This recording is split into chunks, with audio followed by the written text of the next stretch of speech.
Строит маршрут, реагирует на препятствия и даже разговаривает, предупреждает о горячих блюдах. Безопасность обеспечивают датчики и мягкий бампер. Отметим, что Белла Бот в школе трудится не один.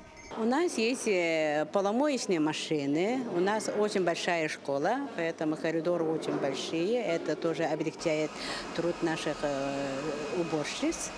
Еще есть у нас робот-пылесос, мойщик ока. Ага. У нас еще есть современный интерактивный музей. У нас будет научный центр и надеемся еще внедрить новые технологии.